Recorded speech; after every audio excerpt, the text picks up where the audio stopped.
Do you believe a 5-year-old child can survive a snowstorm alone in the middle of a deserted forest? Not by magic, but by something science never dared to name. In 1984, the night before Christmas, little Tess Wilder was abandoned in the snow. But instead of perishing, she was taken, not by wolves or wild beasts, but by a silent guardian of the forest. She didn't learn words. She learned the rhythm of leaves, the breath of the wind, the heartbeat of trees. While the townsfolk feared what they called a monster, Tess was learning to live, wild and free. But when winter returned and fear turned to violence, one woman stood up, and one final choice had to be made between bullets and belonging. This story is drawn from real reports, scattered eyewitnesses, and a Polaroid photo that refuses to fade. What they revealed wasn't a threat hiding in the forest, but a mirror held up to the human heart. So wherever you're watching from, whether it's the edge of the woods, a city apartment, or somewhere quiet where stories still matter, tell us, how far can a story like this reach? If this tale touched something in you, consider giving it a like, subscribing to join our growing Bigfoot-hearted community, and helping us keep these whispers of the wild alive, from the deepest parts of the forest and the quietest corners of the soul. We send our warmest greetings to you. Snow drifted in like ash from a fire long burned out, falling in thick veils over the blacktop as the sky pressed lower. The wipers of the old sedan cut slow, groaning arcs through the frozen glass, and behind it, in the back seat, a little girl in a thin red sweater clutched a one-eyed rag doll so tight its frayed seams had gone damp from her palms. Her breath fogged in quick white clouds. Her name was Tess Wilder. She was 5. Her mother hadn't spoken in the last 15 minutes. Just drove, hands trembling on the wheel, jaw locked as if each snowflake tapped out a curse. And then, like a spell breaking, she stopped. The door slammed before Tess could even look up. Cold blasted in, stinging her cheeks. "Stay put," was all the woman said, voice cracking. Then she vanished into the white. The taillights pulsed once. The engine ticked. Then silence. No tires, no footsteps, just wind. Tess waited. Her legs went numb. She blinked toward the window, but it was just wall-to-wall snow. The car grew darker. The doll's button eyes stared back at her like it, too, had questions. When the silence became unbearable, Tess opened the door. The cold slapped her. Her boots sunk in. She looked left, right, called out, "Mommy?" Her voice was paper in the wind. She trudged forward, one foot, then another, the red sleeve of her sweater flapping in the gust. When her knees buckled, she didn't cry, only curled around her doll and pressed her face into the crook of her arm like it might still smell like her mother. But all it smelled like was wet wool and salt and old motel sheets. Time slipped. The white world blurred. Then, another sound. Not boots, not wheels. Something older, heavier. A deep hush settled over the trees like even the forest itself was holding its breath. Branches above trembled. A shape moved between trunks. It didn't crash. It didn't growl. It flowed. Taller than any man. Broader. It moved like memory, like sorrow with a spine. When it reached her, it crouched low. Its breath steamed in front of her like smoke from a chimney. It didn't speak. It didn't need to. A massive arm, warm and furred, slid beneath her. The doll fell. Tess didn't reach for it. Her fingers were too stiff. She only looked once, eyes cloudy with sleep, and then curled into the chest that wrapped around her like a quilt, long stored and finally brought back out. The creature turned, back into the trees. It left no trail. The forest folded behind it, and the snow fell clean again. That night, in the town of Portage Falls, Maine, Maeve Connolly left her home for the church. She was 70, a widow with a spine still sharp as her tongue, and a heart that had learned to beat steady without company. But the roads were buried deep, so she turned back. Her boots crunched onto the old service road just as dawn flirted with the tree line. Something shimmered under the crusted ice. She bent down, knuckles crackling, and brushed away the snow. It was glass. No, a shard of blue. Not from a bottle. This was thick, rounded, almost smooth on one side, like part of a lens, like it had seen things. She held it to the sun. Light refracted through it into her palm. Beside her boot, she noticed 2 sets of prints. One small, barefoot, toes curled as if they had clung to warmth. The other, long, wide, deeper than any man's, each step spaced like a metronome set to something ancient. Maeve's breath caught, not in fear, in recognition. She had heard the old stories, but it wasn't the shape of the print that made her pause. It was the space between them, as if one had waited for the other. As if, even in the storm, something had chosen not to leave the small behind. Maeve stood a long time in the silence, glass shard in hand, watching the path disappear into the trees. The wind curled around her like a whisper. She didn't speak it aloud, but in her chest something opened. The strange, awful feeling that something sacred had just happened, and the world would never acknowledge it. Back in the woods, where the snow lay heavy like memory, the creature carried the child deep into the heart of the forest. Not to feed, not to harm. It wrapped her in moss and leaves, lit only by the faint glow of lichen. Its fingers, thick and careful, tucked her hair from her eyes. The girl murmured once, not a word, but a sound, and the creature stopped breathing for a moment to hear it. It had heard that same sound long ago, from a different voice, in a different storm. The girl would live. That much it knew. But the rest? The rest would depend on what kind of world she woke up to. In the town below, Maeve placed the blue shard in a drawer beside her late husband's cufflinks. She didn't tell anyone. Some truths are too heavy to speak and too light to be believed. Instead, she brewed tea, sat by the window, and watched the trees like they might speak. That winter, no missing persons were reported. No search parties formed. A truck was found abandoned miles from the ranger station, half buried in a ditch. The plates were from out of state. No one claimed it. The bartender at Ollie's swore he'd seen a woman and a child days before, but the storm had blurred everything since. Tess never returned to that stretch of road, but the forest remembered. It took her not to keep, but to raise. And the creature, whatever it was, whoever it had once been, did not see a child in need of saving. It saw something more familiar. It saw itself. When the snow melted months later, a hunter found a doll beneath a pine root, stitched and soaked, but still clutchable. One button eye missing. He gave it to his daughter. She said it made her feel safe. In Maeve's garden, the daffodils bloomed early that spring. She took it as a sign. Of what? She didn't say. And somewhere, under the canopy of a forest that stretched older than maps, a little girl with wild hair and dirt between her toes slept soundly against the chest of a creature no one believed in. Her breath was steady. Her dreams were full of rivers. The forest had taken, but not everything taken is lost.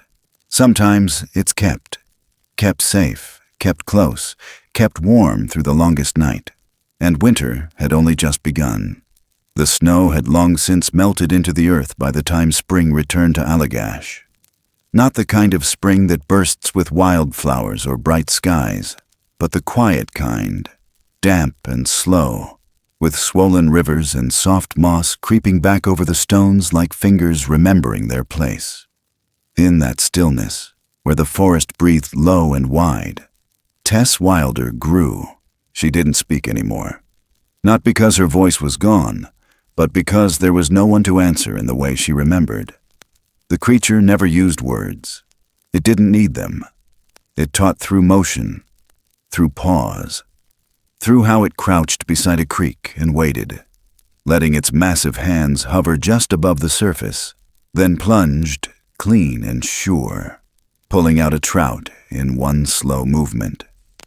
Tess mimicked it, sloppy at first, laughing soundlessly when the fish slipped through her hands.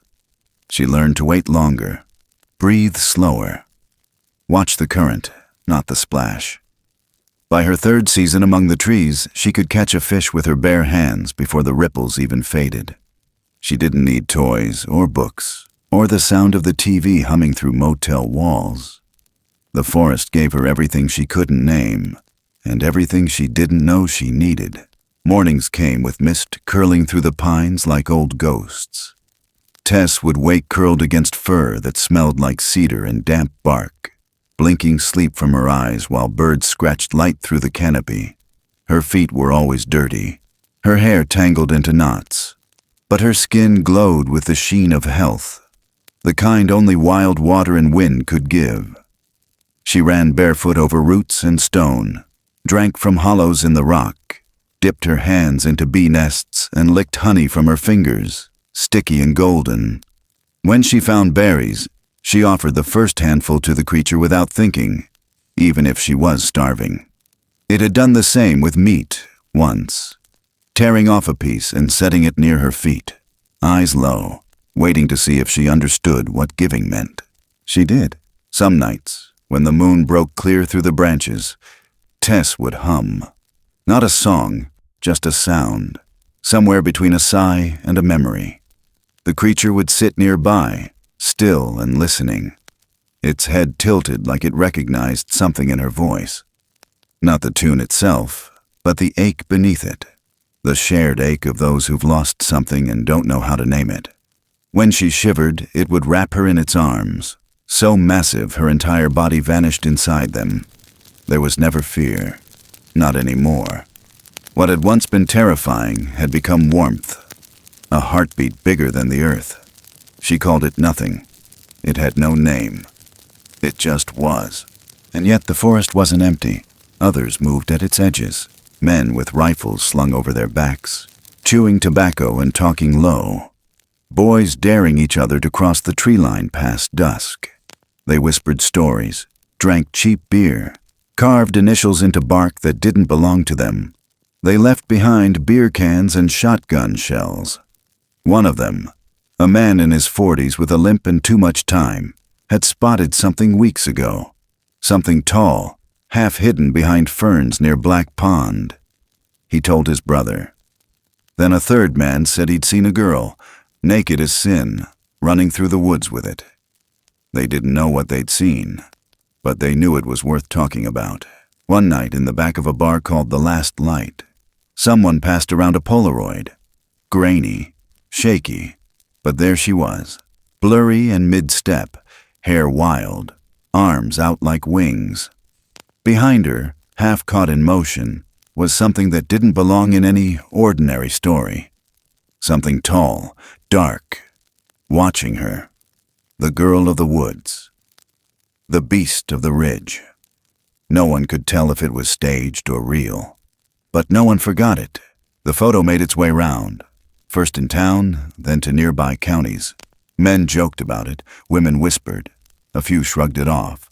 But one person didn't laugh.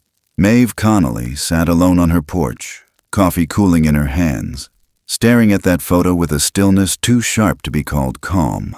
Her eyes locked on one detail, the thin red yarn looped around the girl's wrist. A shred of fabric, unmistakable. She knew it, because years ago she'd knit it. It had been part of a donation box, scarves and hats and sweaters for some drive she barely remembered. And that particular red yarn, the one she'd argued with her arthritic fingers over for hours, had gone missing. She'd assumed it got tossed or taken, but now, here it was, tied around the wrist of a ghost. Maeve didn't tell anyone what she felt in that moment, but she went inside and pulled out the drawer where she'd kept the shard of blue glass.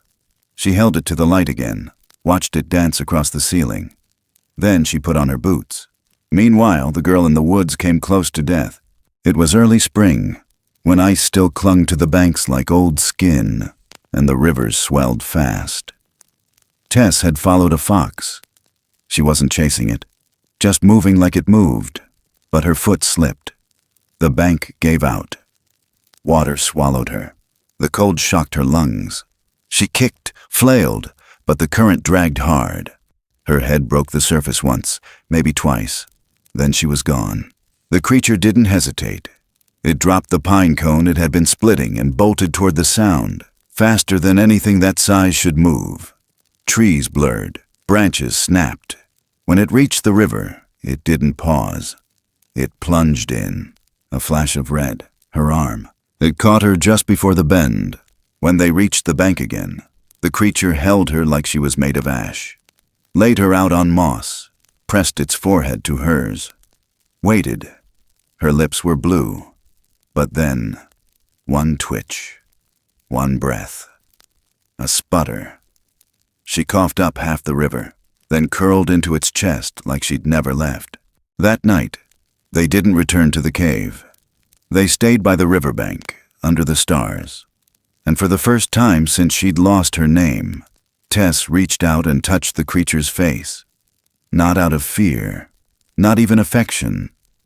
Just to say, I'm still here, and I know you stayed. The forest changed after that, not in a way most would see, but in how it watched, how the birds fell silent just a beat longer, how the wind shifted when boots touched ground. The creature noticed.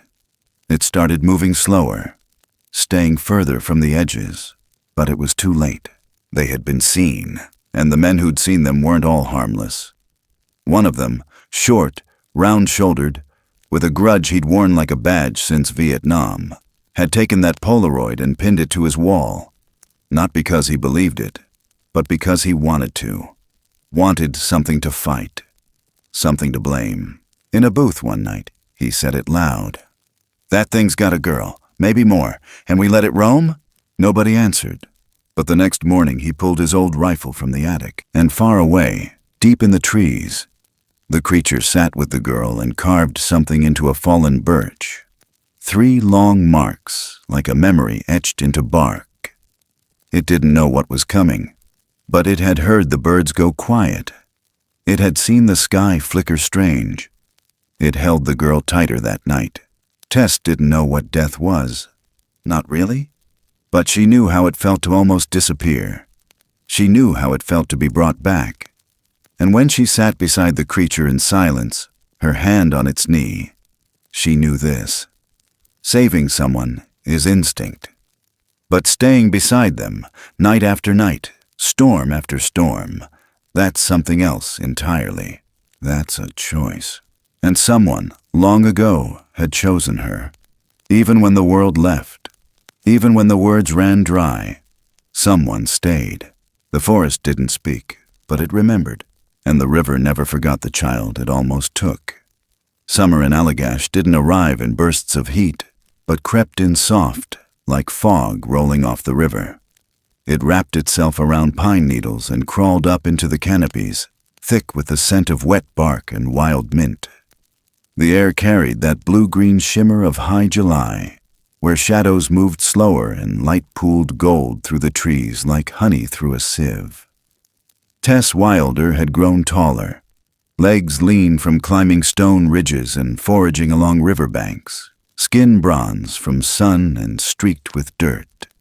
She no longer flinched at snapping branches or startled birds. The forest no longer felt strange. It was her mirror, her blanket, her boundary.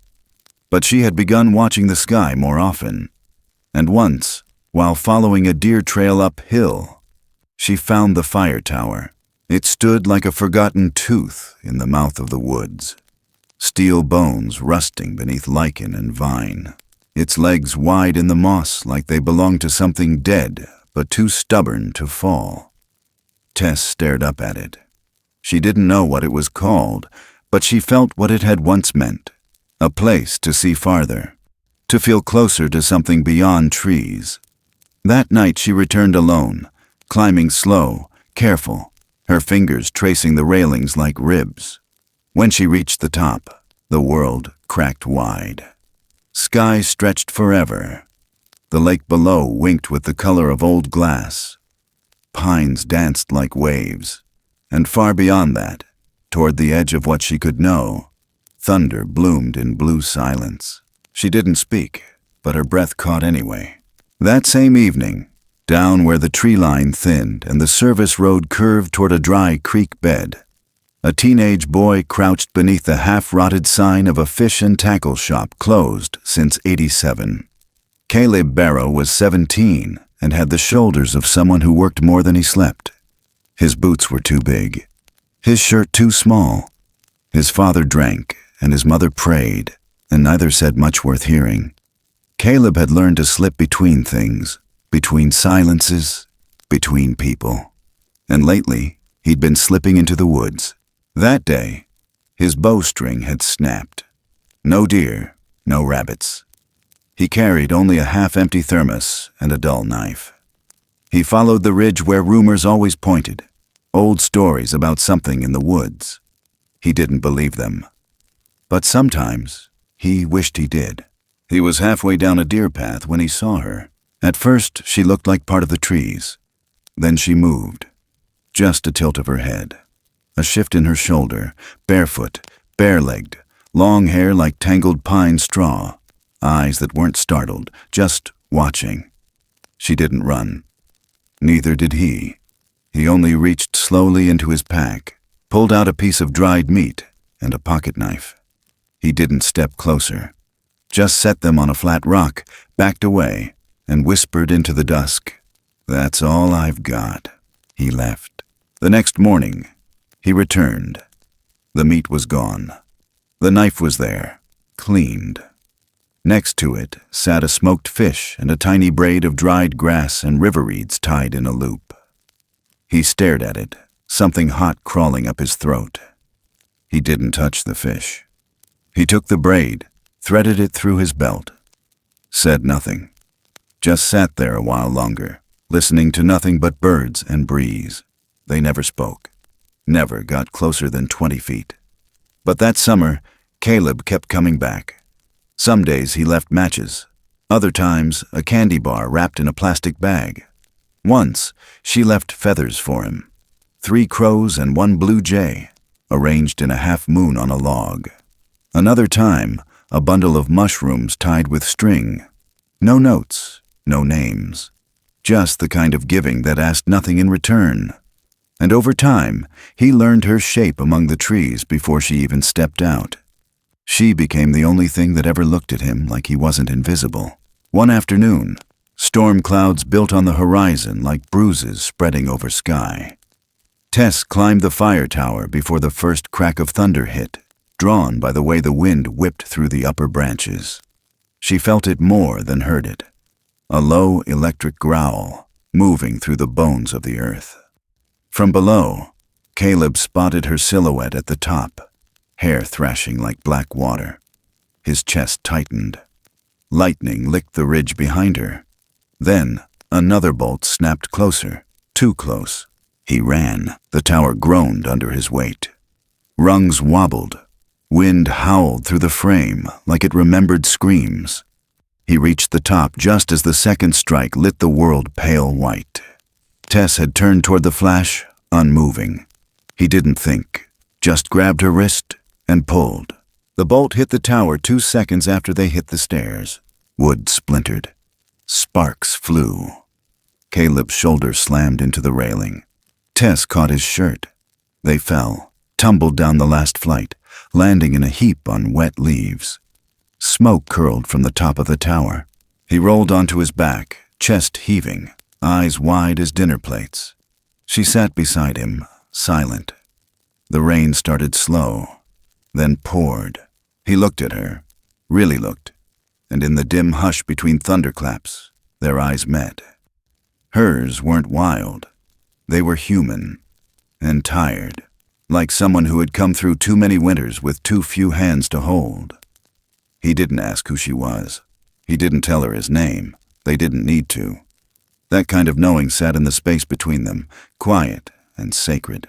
From the edge of the forest, another pair of eyes watched. Deputy Vernon Greeley leaned against the hood of his cruiser, boots soaked, fingers curled tight around a thermos of burnt coffee. He'd seen the tower flash from the main road. Drove up, thinking it was some kids smoking dope or lighting fireworks. But what he saw wasn't just kids. He saw a girl, half naked, hair down her back, barefoot, and something in the way she moved. It wasn't just wrong.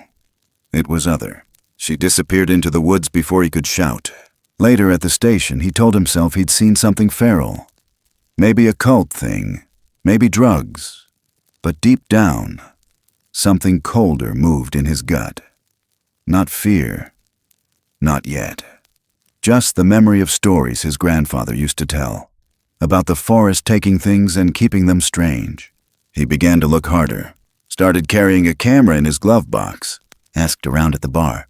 Back in the woods, Caleb sat by the same rock he always returned to, this time with a first aid kit he'd stolen from his dad's tackle box. She didn't come that day, nor the next. But the third day, she was there. A scratch ran down her arm. Not deep, but angry. He knelt beside the rock and opened the kit.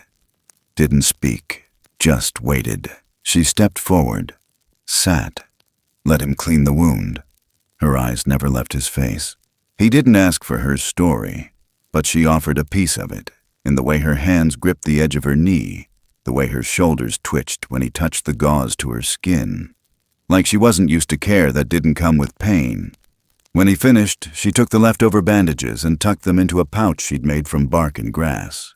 Then she stood, reached behind her neck, removed the loop of braided reed, placed it in his palm, closed his fingers around it, and walked back into the woods. He didn't follow. Didn't have to. Back in town, Greeley printed out photos. Blurry stills from the edge of the forest. A figure. Sometimes two. He pinned them to his wall, drew circles, crossed lines, tapped his pen on an old newspaper clipping about feral children and wild men of the North. He called it a threat. He called it a mission. But in his chest, it was something else entirely. Something unsettled, something personal. The forest had given back a shape it had stolen. But Greeley wasn't sure it belonged. And as summer slid into August and the trees thickened with heat, the fire tower stood empty, ribs scorched from lightning, steps cracked. Caleb walked by it sometimes, hand on the reed braid in his pocket, wondering if he'd ever see her again. And somewhere deeper in the trees, Tess lay in a bed of moss, heartbeat steady, breath slow, replaying the moment his hand touched hers. Neither spoke of it, but both remembered, and the forest did too. Under the canopy of autumn, the Allagash wilderness transformed into a burning sea of reds and golds. Maple leaves curled like old paper. Pine needles crackled beneath deer hooves. The wind carried wood smoke and damp earth. That season had a weight to it, like the forest was breathing slower, remembering deeper. It was the kind of fall that made even the river move quieter, as if not to wake something sacred sleeping just beyond the veil of trees. And Tess, now older, now upright and lithe with muscle and rhythm, walked through it not like an intruder, but like a question the woods had asked and answered long ago. She no longer hid from the world entirely. She moved closer to its edges. There was something shifting inside her, an itch she didn't understand, only followed. Some mornings, she watched the smoke rising from Portage Falls. Sometimes she'd crouch behind the edge of a trailhead sign, not to be seen, but to study. Boots, dogs, cars, people. Words once lost began to come back in flickers, but she didn't speak. Instead, she left gifts. Outside Maeve Connolly's small house, she began laying things.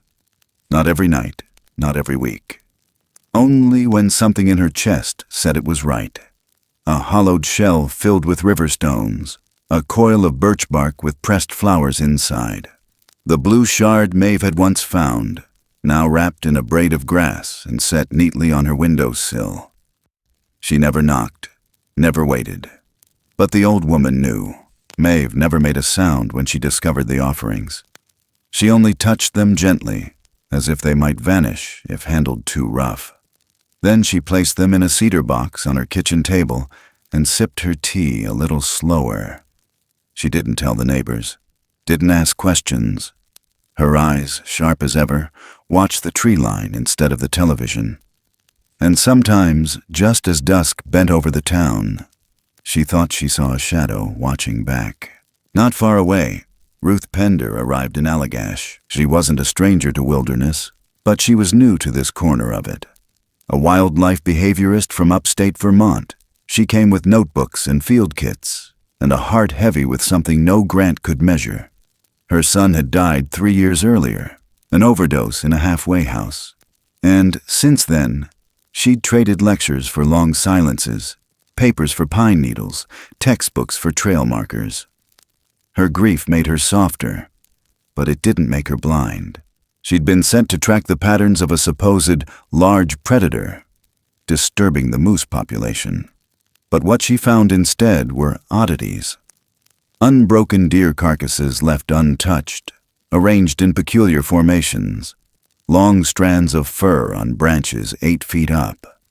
And once, a nest of moss and feathers so carefully constructed, it couldn't have belonged to any animal she knew. She took notes, sketched the shapes, then burned the sketches after sunset, unsure why.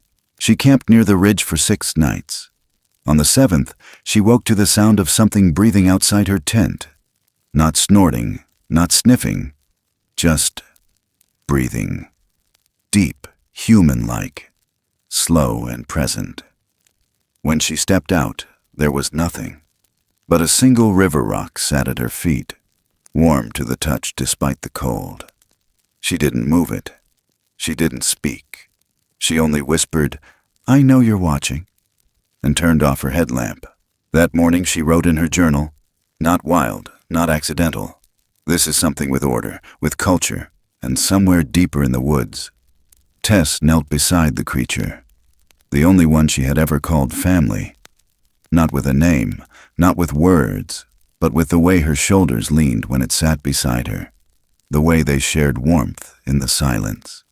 She showed it a feather she'd found, black, slick, longer than her forearm. It touched the feather once, then placed it atop a flat stone and walked away. That was its way of saying, "Keep it."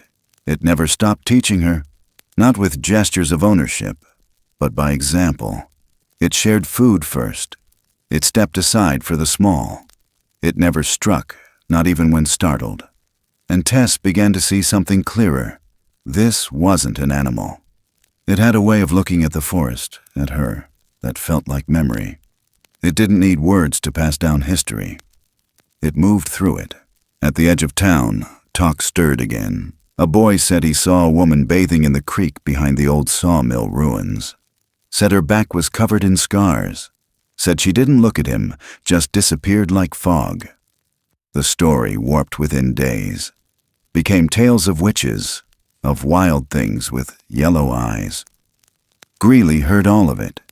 He didn't dismiss it this time. He kept a notebook now, dated every sighting, marked every place, pinned it beside the old photos in his shed. One afternoon, Ruth crossed paths with him outside the diner. He asked what she was studying. She said birds. He didn't believe her. She asked what he was protecting. He said order. Neither trusted the other, but both understood the tension humming beneath every word. That same week, Maeve wandered further than usual. Her knees ached. The cane helped, but her back screamed every step. Still, she followed the curve of the old mill road, chasing nothing but a hunch. And then she saw it. Not the creature, not Tess, but something left behind. A circle of river stones, arranged carefully at the base of a tree. Inside it, a single feather, 3 crow bones, and a ribbon of red yarn. Her yarn. The color was dull now, sun-bleached and frayed, but she knew it. Her fingers trembled. She crouched slow, bones creaking, and touched the stone nearest the center. She didn't speak, but her eyes brimmed. And just beyond the trees, Tess watched. She didn't step out, didn't make herself known, but she saw the way the old woman reached for her heart. That was enough. That evening, fog spilled low over the ridge like a secret moving through the trees. Ruth stood by the edge of her camp, staring toward the shadow of something large just beyond the reach of firelight. It didn't move. It didn't vanish. It just stood, waiting. And when she finally blinked, it was gone. She didn't scream.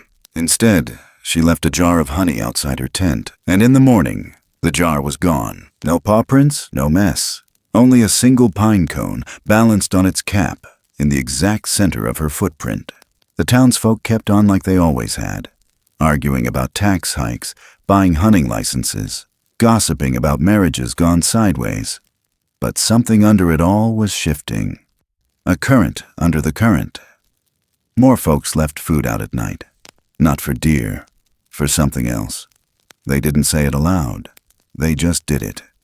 Because sometimes silence is the only reverence a place understands. Maeve returned home that night and lit a candle in her window. She baked bread and left half on the back porch. She kept her radio low and whispered a thank you into the dark, though she wasn't sure who she was thanking anymore. Tess, now near womanhood, stood beside the river where ice had once tried to take her. She dipped her hand into the cold, watched the ripples move, watched a bird land on a nearby branch and not flee. She wasn't a ghost anymore. Not to herself, not to Maeve, not to the trees. But someone else had seen her, and he was drawing lines in a notebook, and he was circling words like threat. The forest still held its breath, but something was about to shift. Not violently, not all at once, but like leaves falling in the wrong season. And that kind of change, once it starts, rarely stops. The first snow came early that year.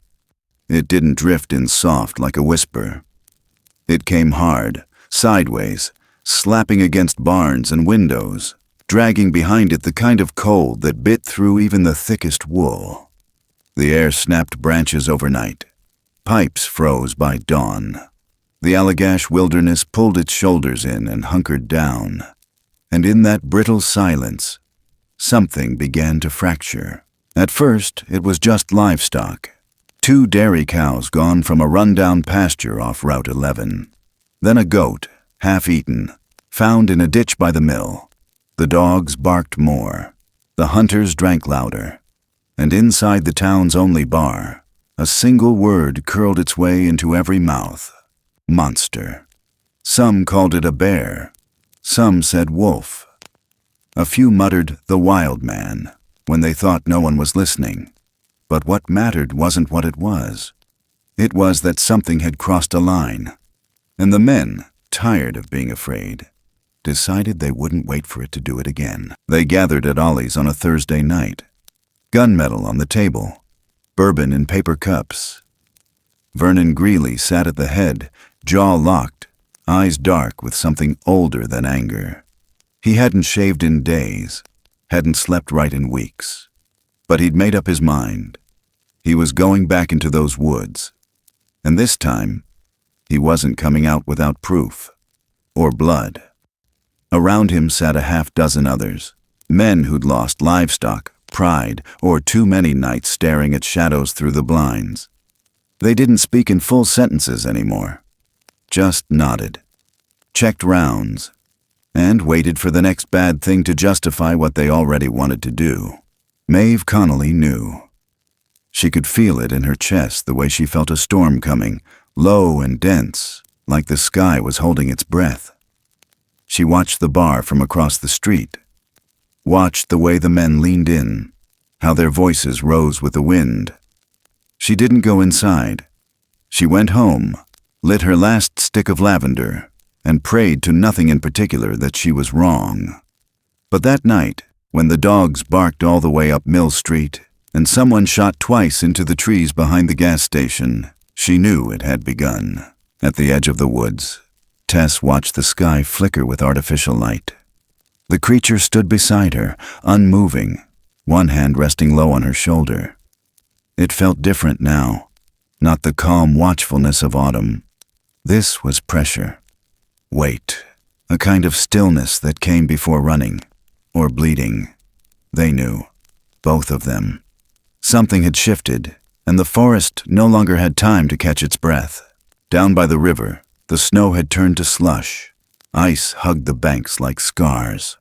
Tess knelt near the rocks, filling a hollow shell with water, when the first scent came. A metallic sharpness that didn't belong. Footsteps, human, not one pair. 3, maybe more. The creature stepped in front of her. She didn't resist.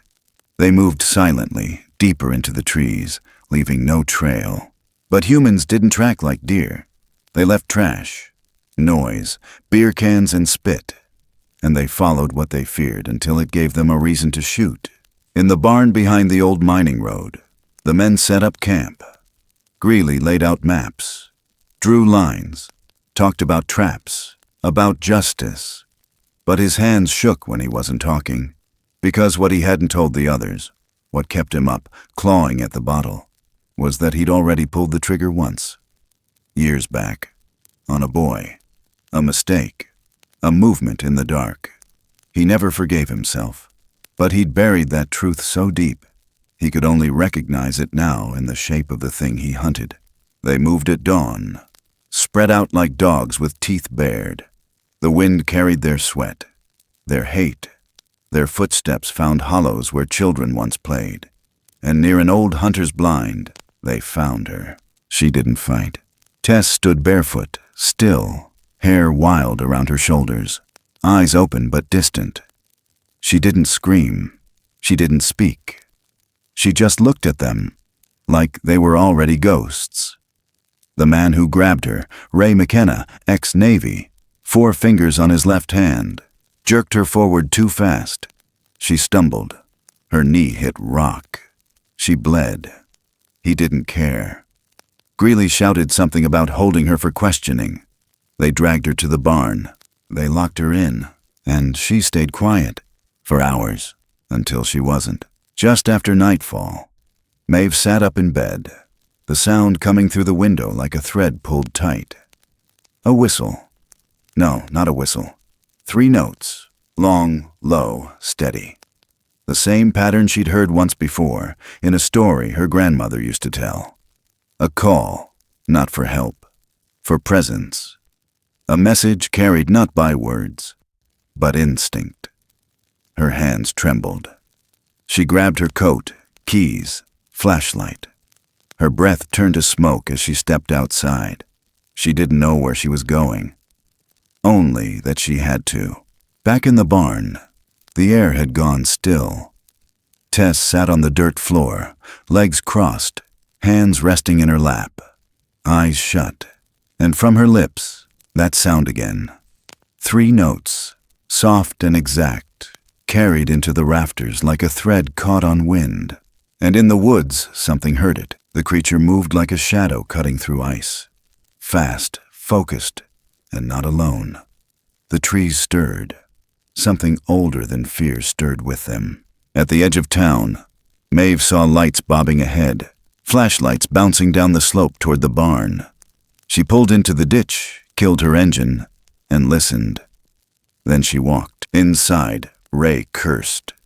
Tess hadn't moved, but she was humming now. Soft, broken. The sound of rivers in the throat of a child. Greeley said her name, though he didn't know it. Said it again louder. She didn't flinch. That's when he stepped forward. That's when the barn door creaked. Maeve stepped inside. Greeley turned. "What the hell?" She didn't yell, didn't beg. She just walked past him, unlocked the padlock with a key she shouldn't have had, opened the door, and took the girl's hand. Tess rose. Ray lifted his rifle. Caleb's father, drunk and desperate, stumbled in behind them. His voice slurred something about payment, about curses, about the land being sick. He fired once. The shot split air and time. Caleb, running full sprint from the trees, saw the flash too late. He tackled his father into the mud. The gun slid under a hay bale. Maeve screamed, arms out, shielding Tess with her body. Someone fell, someone bled, and the creature waiting outside stepped into the light. It didn't charge. It didn't roar. It stood, and behind it, barely seen, 2 more shadows moved. The barn fell silent. Tess looked at the creature, then at Maeve, then back. She stepped forward, raised a hand and placed her palm on its chest. Just once, then turned, and walked back to Maeve, and the forest, and the world they both had come from.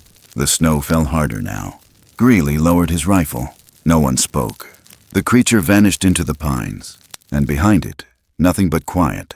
The kind that fills every room when you finally stop lying to yourself. But the girl's hand was warm in Maeve's, and sometimes that was enough. The snow had turned everything to bone. It wasn't the gentle kind that whispered across the trees or danced in flurries like the pages of a forgotten book. This snow bit. It piled fast, wet and angry, dragging down branches and swallowing the lines between trail and road. By nightfall, it coated the ridge like a shroud, the wind pushing sideways against every window in Portage Falls. The kind of cold that crept into your teeth and stayed there. And in the quiet between gusts, Maeve Connolly kept driving. The Ford was older than it had a right to be. Heat huffing warm, then cold, then warm again like it couldn't make up its mind. The wipers worked slow across the windshield, clearing just enough for the headlights to stretch out ahead in a thin beam that vanished into the dark. Tess sat curled in the back seat, knees drawn to her chest, wrapped in Maeve's patchwork quilt, eyes wide but not scared. Just watchful, like she always was. She didn't say a word. She hadn't since Maeve turned the lock and walked her out of that barn. She didn't need to. Her body spoke louder than most people's mouths ever could. Outside, the trees bowed with ice. Snow flattened the world, turned every sound into breath. The road twisted toward the bridge like it didn't want to be found. Just 2 tire tracks laid over hard-packed white. Maeve gripped the wheel tighter, bones stiff. Her heart beat in strange rhythms, not from fear, not even from the cold, but from the weight of doing something you can't take back. She'd made her choice. They both had. And now all that was left was the doing. The bridge appeared like a ghost, old iron, rusted in places, its beams sagging under years of frost and salt. It cut across the Blackroot Creek like a rib cage left behind. Maeve slowed, headlights brushing over the trusses, snow drifting sideways across the windshield like static. The storm was building. You could feel it in your teeth. She reached for the gear shift, then stopped. A shape stood in the center of the bridge, still, tall, too large to be a man, too solid to be a shadow. It didn't move, just raised one arm, not fast, not hostile, just enough to say, don't. Maeve slammed the brakes. The Ford skidded sideways, wheels locked. A loud groan from under the hood. They stopped just short of the bridge's edge. Tess was already reaching for the handle. No, Maeve said. Instinct, not command. But Tess opened the door anyway. Bare feet hit snow. Her hair lifted in the wind, tangled and soaked from the leak in the roof. She didn't hesitate. She walked forward like she'd always meant to, like she knew what this was. Maeve stared, hands still on the wheel. Breath caught somewhere between prayer and scream. Tess stepped onto the bridge, past the old iron bolts, the beams creaking beneath her, and stopped only when she reached the figure. It loomed above her, a silhouette painted in wind. Its fur was soaked, heavy with ice. Its shoulders rose and fell slow, like it had come far. And when Tess stood before it, she didn't speak. She just leaned forward and rested her forehead against its chest. It exhaled, not a growl, not a sigh, just a sound like relief. She pressed her hand to its ribs once, then stepped back, and that was enough. The creature lifted its hand just for a moment, brushing the snow from her hair. Then it turned, slow, toward the trees. But it didn't walk away. Not yet. It waited. Behind them, a crack shattered the air. A gunshot. Too close. The echo hit Maeve's ears like thunder. She turned in time to see a man stumbling down the hill toward the road, rifle in hand. breath pumping out in thick clouds. It was Caleb's father, drunk, slurring, fear in his eyes. But something worse behind it. Desperation. The kind of desperation that made men dangerous. He slipped once, cursed, raised the gun again. "Get away from her!" he shouted, though no one answered. "It's got her! They'll kill us all!" Maeve threw the door open. Her knees screamed. She ran anyway. Caleb burst from the trees behind his father, snow spraying under his boots. He didn't yell, didn't warn, just sprinted, tackled him hard from behind, both of them crashing into the ditch beside the bridge. The gun went off again. Tess dropped to one knee. The creature roared. Not loud, not long, just deep. The kind of sound that moved through bone, that hollowed out the night. Maeve reached her just as she stood, blood on Tess's fingers. She didn't cry, didn't scream, just held her side where the red bloomed slow against the quilt wrapped around her. Maeve pressed her hands there, felt the heat, the wet. But Tess shook her head. "I'm all right," she whispered, her first word in hours. Caleb wrestled the gun from his father, flung it into the creek. The old man lay still, groaning, too drunk to stand. Caleb looked up, face pale with panic, hands shaking. "Is she—" Maeve didn't answer. The creature stepped forward again, but not to attack, not to threaten. It looked at Maeve, then at Tess, then toward the trees, and without another sound, it turned and vanished into the woods, swallowed by snow and shadow. Maeve held the girl tighter. Behind them, the bridge groaned again. The storm broke open all at once. Snow came sideways, blinding and fast, swallowing footprints, tire marks, blood. Caleb dropped to his knees beside them, hand reaching for Tess's shoulder. And in the hush between gusts, no one spoke. They didn't need to. When the snow slowed hours later, the road was gone. The bridge disappeared beneath drifts, and Maeve's truck sat quiet, its engine iced over, its windows fogged. Inside, Tess slept against her shoulder, and the wind carried no more gunfire, only breathing, only the sound of something choosing not to strike. And somewhere far off in the woods, something large moved on, but it left behind heat in the snow, and a silence that didn't feel like fear anymore. It felt like mercy. Spring in Allagash came in pieces that year, not in a single bloom or a sudden thaw, but slowly, like the land itself didn't quite trust the warmth. Ice receded inch by inch. The river rose with a tired groan, carrying winter's bones downstream. Branches, rusted cans, the odd boots swallowed months ago. Snowmelt pooled across back roads and flooded the edges of town. It soaked through basement walls and froze again by dawn.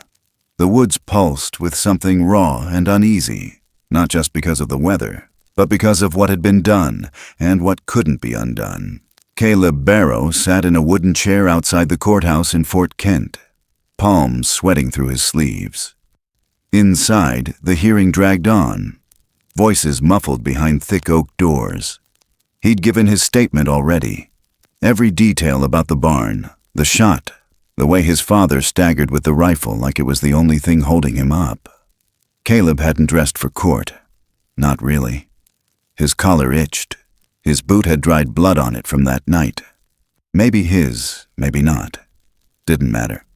What mattered was that he told the truth, even if it meant breaking something sacred, even if it meant testifying against his own kin.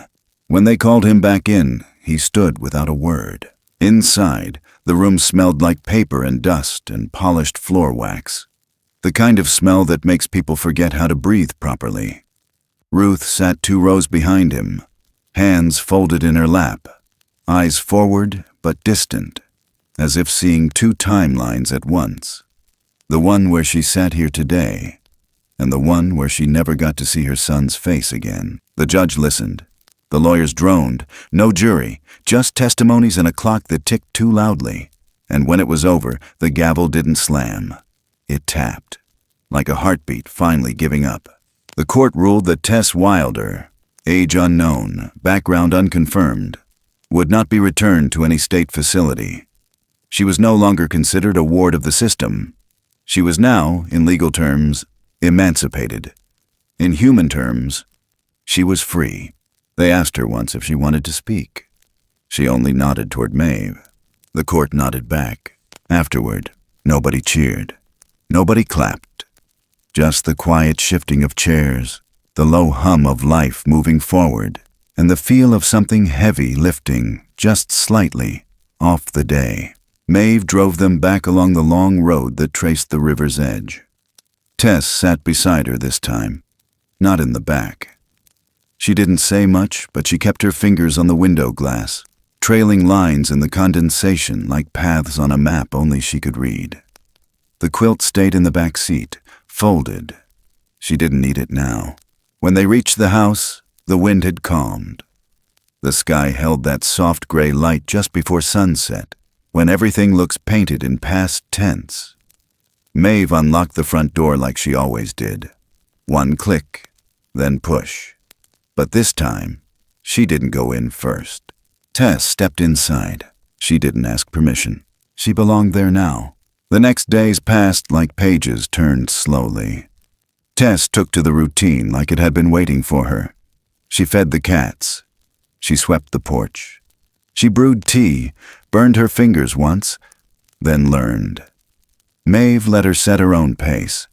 Some days Tess wandered into the woods for hours, returning with damp boots and berries in her pocket.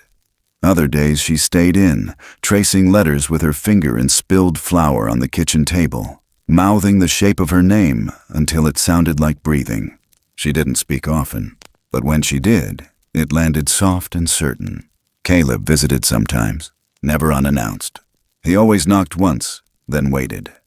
Sometimes Tess would answer. Sometimes she wouldn't. But when she did, they'd sit on the porch, passing a can of ginger ale back and forth, talking without talking. He asked once if she remembered the fire tower. She nodded. He said he'd been back, that the stairs were gone now. She looked down at her feet. He didn't ask anything else. Back in town, the stories still moved. Like smoke caught in rafters, they stuck. The men who hunted didn't brag anymore. Some moved away. Some just got quieter. Ray McKenna, the one who dragged Tess into that barn, left for Caribou. No one said goodbye. Ruth stayed. She filed her resignation the week after the hearing, folded her badge into a paper envelope and left it on the ranger station desk. No speech, no note, just quiet. That was her way now. She spent more time in the woods, no longer collecting samples, just walking, listening. She brought a thermos of tea once to Maeve's porch. They didn't talk about the creature. They didn't have to. Some things, once seen, become part of you whether you name them or not. Tess kept changing, not in a way you'd notice all at once, but slowly. She asked for a book, then another. Then she started writing her name on the inside cover, first in shaky lines, then with rhythm. She drew too, mostly circles, sometimes trees. Once, Maeve found a drawing tucked under her pillow. A figure tall and wide, with eyes like suns and arms that reached the edges of the page. Below it, a girl, not cowering, just standing. One afternoon, the mail came. Inside it, a small metal tin, dented at the edges. No return address. Maeve opened it at the sink while Tess shelled peas. Inside, a stack of bills, 1s and 5s and 10s, folded small. On top, a note. You don't owe me forgiveness, but I owe you a life. It wasn't signed, but Maeve knew. Tess touched the tin once, then set it aside. She didn't ask to keep it. One evening, when the air turned sharp again and the frogs fell silent, Maeve found her outside by the tree line, kneeling in the damp earth. She was building something. Stones, feathers, bones from an old rabbit found under the porch. She didn't explain. Maeve didn't ask. But the next day, the circle was gone, and in its place, a cedar branch laid across 2 smooth rocks. Like a message, like a reply. Tess smiled. She didn't say why. That night, Maeve dreamed of rivers, of hands pulling her from dark water. She woke with the sound of humming in her ears. It wasn't her own. She walked to the window, Tess sat outside on the porch swing, bare feet brushing the floorboards. She was humming something low and wordless, but it wasn't sad. It sounded like something being remembered, and the forest just beyond seemed to hum with her. The world hadn't healed. Not completely, but something had shifted, and sometimes that was how it began. By midsummer, the woods had thickened again. The birch leaves whispered in warm gusts, and the pines shimmered like green glass in the afternoon sun. Ridges that once held snowdrifts now pulsed with berries and bees. The trail up behind Maeve's house, the one that cut through the ridge before spilling down toward the old quarry path, was lined with blooming dogwood and new clover. Everything was awake. Everything was alive. And Tess Wilder, now barefoot and taller than the year before, ran through the brush like she belonged to it. She didn't need a map. Her body remembered. Her knees knew which rocks to dodge. Her fingers knew which bramble to push aside without tearing skin. Her lungs filled with honeysuckle and damp pine. And her laughter, rare and raw, escaped between trees like a bird that didn't know it had been caged. She wore a necklace now, a simple thing she'd braided herself from faded cord, with a loop of silver wire and a small blue stone tucked in like a secret. Not for decoration, for memory. That morning she'd found it again. A sign, not written, not carved, left. At the edge of the ridge, where the path narrowed between two elms, lay a small circle made of feathers. Crow, blue jay, maybe one finch, and inside a perfect ring of white stones. In its center, nothing, just space, like an invitation or a question. She crouched, not touching, only breathing. Then she slid the necklace from her neck, placed it in the center, and added a wild daisy beside it. Her fingers lingered for a second on the petal. She smiled, then stood. No sound came from the trees, but something shifted, like eyes opening just beyond the reach of light. Later, she walked into town with her backpack slung low and a wooden flute tucked inside, carved by her own hand, sanded with riverstone until it hummed against her lips. Maeve had asked if she wanted to help with the market table, but Tess said no. She had somewhere to be. She took the long way, past the library, where kids sat on the curb eating soft serve, past the fire station where the paint peeled in perfect little strips, past the old red bench outside the diner where the mailman still took his lunch. Everyone saw her now, not in the way they used to, like she was something they couldn't name, but like a neighbor, a girl who'd come back from something most folks couldn't imagine. Deputy Greeley didn't wear his badge anymore. He sat on his porch most afternoons, sandpapering the legs of an old chair or repainting signs around town. One of them, just past the trailhead where the old forest loop began, now read, "Respect what refuses your camera." Letters hand-brushed in white. He never said who the message was for, but everyone knew. That summer, Ruth returned to the ridge more often, not to collect or study, just to walk. She planted a line of young spruce behind the ranger station, slow-growing, soft-needled, and left a jar of honey every Sunday on the stump outside Maeve's gate. No note, no explanation. Just offering. And Caleb, now working part-time fixing fences and hauling lumber for old man Denton, had grown quieter, more certain in his movements. When he saw Tess near the edge of town, he always nodded once. Not shy, not eager, just steady. And sometimes, when the sun dropped low and the breeze pulled cool across the field, they sat by the old dock behind the school and passed the wooden flute between them like it was a language neither had learned to write. Maeve never asked where Tess went after dinner, but she noticed things. How the boots stayed muddy, how her hair smelled like smoke and cedar, how some nights she'd return with a scratch on her arm or a smear of dirt on her cheek. But her eyes looked rested. That evening, Maeve pulled a pie from the oven, blueberry, of course, and left the back door open just long enough for the smell to drift. Then she placed it on the porch rail. No plate, no napkin, no note. By morning, only 2 slices were left. And beside the pan, a smooth river rocked the color of storm clouds. Tess didn't speak about it. She didn't need to. One morning she stood in front of the kids at the summer school program, the ones who didn't know the stories or had only heard whispers. She held a stick in one hand and her flute in the other. The teacher asked if she wanted to read aloud, and she said no, but she wanted to tell a story. She didn't begin with Once Upon a Time.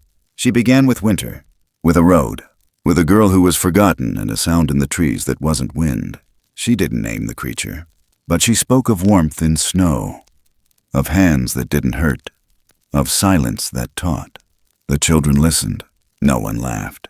When she finished, one little boy asked her, "Did they love you?" Tess looked out the window. The trees swayed. She said, "They stayed," and the room understood. That night, the wind turned just enough to shake loose the scent of pine sap and wet moss. Tess stepped outside in her old boots, braid swinging against her shoulder. She stood at the edge of Maeve's porch and looked into the dark. 2 lights flickered in the trees.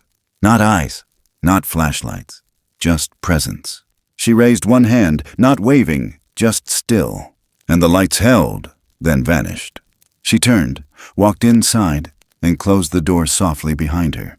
At the edge of the forest, the ground held marks again, large prints, spaced with intent, and beside them, smaller ones, new, lighter. The language of return, and so summer went on. No parades, no signs, just blueberry pies left cooling, trees planted in rows, and a girl who ran faster through the woods than wind could catch. And if you listened closely, sometimes at night you could hear the flute, carried on the air. 3 notes repeated, then silence, then breath, and that was enough to know they were still out there, and that she was still part of them, not just kept, chosen. Sometimes the most powerful stories don't end with answers. They linger, like breath in cold air, like footprints that disappear under snow but leave something behind, a memory, a trace, a feeling that maybe, just maybe, not all things need to be explained to be understood, because not every rescue comes from sirens, not every family comes from blood, and not every miracle shouts its name. Sometimes compassion is quiet. It looks like staying when it would be easier to leave. It sounds like silence that listens instead of filling space. It feels like warmth shared with no obligation, no reward, just the simple human instinct to hold on to someone when the world lets go. This story reminds us that healing doesn't always arrive in the form of solutions. Sometimes it takes the shape of presence, of choosing again and again to be kind in a world that often forgets how. That even when we feel lost or unwanted or wild, there is still something in the universe that sees us and says, "Stay."